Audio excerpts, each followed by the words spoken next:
Ainda na área da saúde, a Maria Estela vai trazer para a gente uma discussão agora que dá medo em muita gente. Paralisia do sono, sabe que eu já tive, hein, Você já Maria teve, Estela? né, Fernando? Já tive, sim. E o assunto chamou atenção por causa da apresentadora aqui do SBT, a Maísa. Olha só o que aconteceu com ela na semana passada. Ela postou no Twitter isso aí que vocês estão vendo, ó. Ela disse: eu acabei de descobrir que eu tive uma paralisia do sono essa noite. É horrível, ok? E aí logo ali embaixo ela complementa: o medo de dormir que eu tô. Pois é, e vocês aí de casa já passaram por isso alguma vez? Essa sensação de abrir os olhos, você saber que está acordado, mas você não conseguir se mexer de jeito nenhum? Pois é, eu tô aqui com o Dr. Gabriel Rodrigues, ele é neurologista, para explicar pra gente sobre essa paralisia do sono. Boa tarde para você, doutor. Boa tarde. Mais comum, então, do que a gente imagina. Mais comum do que se imagina. Na verdade, é importante, antes de explicar o que é a paralisia do sono, é explicar como acontece o sono. O sono é dividido em várias fases, a gente pode dividir ele em duas fases essencialmente, a fase REM e a fase não REM. REM é Rapid Eye Movement, movimento rápido dos olhos. E durante essa fase do sono, a pessoa tem uma intensa atividade cerebral, é a fase que a gente sonha, mas ela fica com o corpo completamente paralisado. Os músculos são inibidos de movimentação. E o que acontece na paralisia do sono? Na paralisia do sono, essa paralisia que deveria ocorrer só no sono REM, passa a ocorrer em outras, na verdade, no despertar, né? Quando a pessoa está acordada. Então, pode ocorrer tanto um pouco antes da pessoa pegar no sono, quanto logo depois que ela acorda. Ah, tem dois momentos, então, que pode acontecer a paralisia. Isso, principalmente nesses dois. E aí, então, além dessa paralisia que a pessoa apresenta quando ela apresenta o fenômeno de paralisia do sono, ela ainda pode apresentar sensações estranhas, como sensação de um intruso por perto, e inclusive alucinações visuais. Tem gente que descreve vultos, figuras sombrias, sente uma sensação de sufocamento ou de pressão no peito. Eu até ouvi muita gente falando, doutor, desculpa te interromper, que parece que vai morrer. Essa é a sensação. Exatamente. Eu nunca tive isso, mas assim, alguns amigos contaram pra gente, nossa repórter aqui, Ana Vaz, também comentou que já teve várias vezes, né, já passou por pela paralisia do sono, que você tem uma sensação horrível. Você tá deitado na cama, você não consegue fazer nada, porque você tá paralisado, você tá acordado e não consegue ter reação nenhuma, né? Exatamente.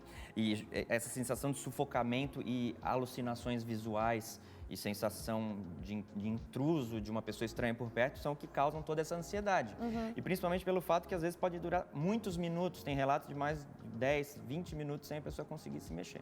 Apenas conseguindo movimentar os olhos e movimentar a musculatura respiratória básica. Porque o corpo está funcionando normalmente. Sim, né? O corpo está normal em geral. O organismo está normal, é só essa sensação que você tem até, enfim, despertar totalmente, né? Para o corpo voltar a funcionar normalmente. Agora, o que causa isso, doutor? Então, já que, assim, qualquer pessoa pode ter, uns tem, outros não. Exatamente. A paralisia do sono em si não é uma doença. Ela é um fenômeno, como eu já expliquei, que pode acontecer em pessoas que não têm doença nenhuma, mas estão associadas mais frequentemente a algumas condições específicas, como a narcolepsia, que é um distúrbio do sono específico, tá? Na narcolepsia acontece com muito mais frequência, mas até outras condições mais comuns, como, por exemplo, má qualidade de sono, apneia obstrutiva do sono, pessoas com hipertensão, pessoas com distúrbios psiquiátricos em geral, ansiedade, depressão, transtorno bipolar. Todos esses grupos têm uma associação maior com paralisia do sono que as pessoas que não possuem essas condições. Mas, para dar um número, a gente poderia dizer que de 8% da população em geral vai apresentar uma paralisia do sono no decorrer de sua vida.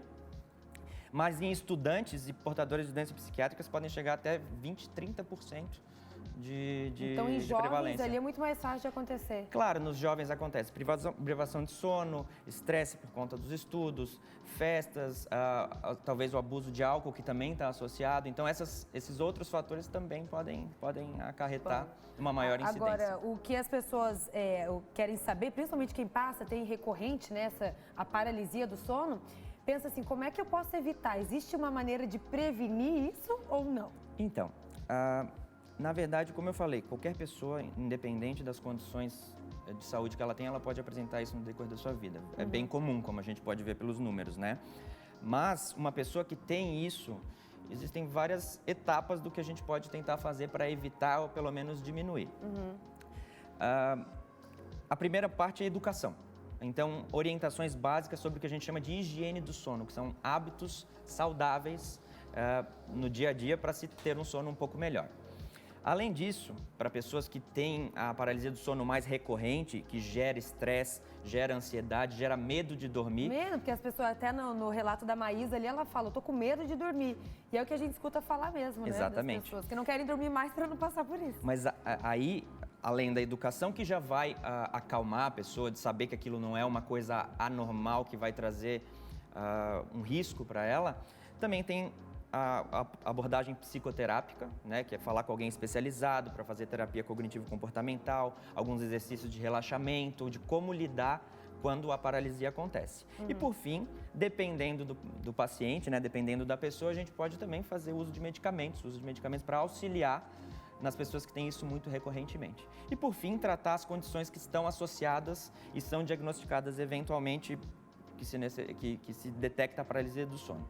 Por isso, alguém que tem e se sente ansioso ou tem várias vezes e está preocupado com isso, deve consultar o seu médico, neurologista ou psiquiatra, que são os médicos mais capacitados para lidar com essa condição, diagnosticar qualquer coisa que possa estar associada ou simplesmente educar, orientar e acompanhar.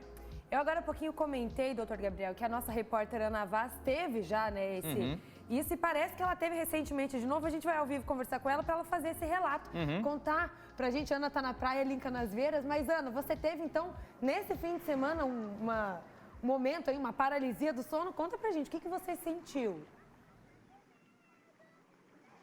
Olha, Maria, parece até mentira, né? Me chamou muita atenção porque eu vinha tendo isso durante todo o ano passado, ali acho que por cerca de um mês, eu tive aí alguns surtos de paralisia do sono. Aí a gente comentou numa reunião de pauta na sexta-feira, você também estava presente, Fernando Machado, nosso diretor, enfim, todo mundo presente. A gente comentou sobre essa pauta na sexta-feira, fui dormir na sexta-feira e me voltou a tal paralisia do sono. Queria dizer para vocês que é horrível, horrível, horrível, horrível. Eu não tenho palavras para explicar do que se trata esse momento. A gente está dormindo, de repente a gente parece que acorda, mas não acorda. Tu percebe que você tem noção, você tem, como é que eu posso dizer? Você tem noção do que está acontecendo, mas você não consegue se mexer, você não consegue falar, você não consegue sair desse momento aterrorizante, eu diria. É bastante horrível mesmo, assim.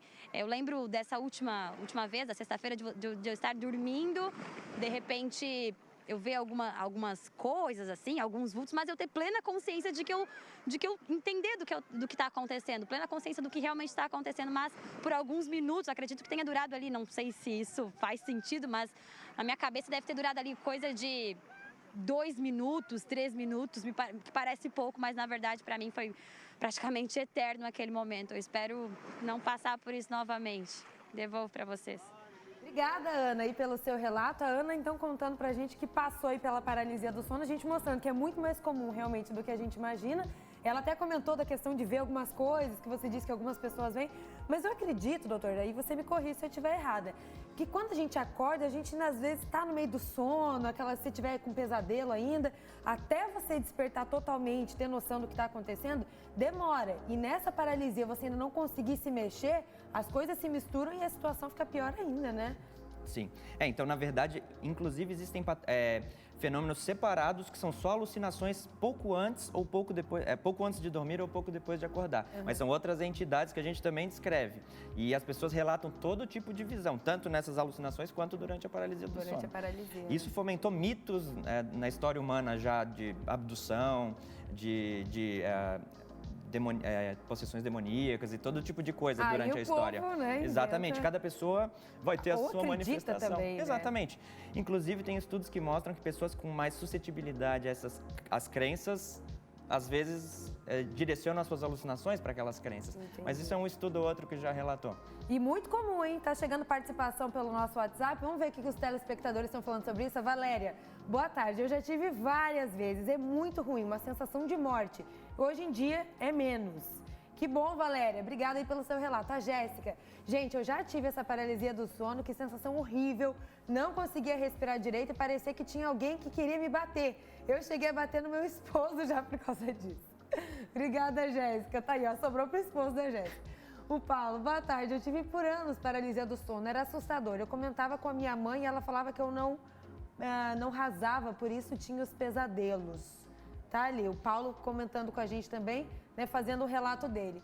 O Hélio Costa está aqui e pediu para a gente perguntar se a pessoa que está do lado, doutor, ela consegue interferir nisso, porque às vezes, né, tô dormindo com a esposa, no caso da Jéssica aqui, né, ela batia no marido ali, né, achando que ele poderia querer, enfim, fazer alguma coisa, mas a pessoa pode tentar interferir nessa paralisia. Se ela perceber que a pessoa está acordada e não consegue se mexer, dá para tentar cutucar, fazer alguma coisa assim? Na verdade, é difícil de perceber porque a pessoa vai estar com a musculatura totalmente inibida, não vai se mexer, a não ser que a pessoa perceba que a outra está com os olhos abertos e respirando, às vezes, um pouco mais acelerado, mais ofegante, ou está ansiosa, né? Uhum. Mas não tem o que ser feito pela outra pessoa, tem que aguardar.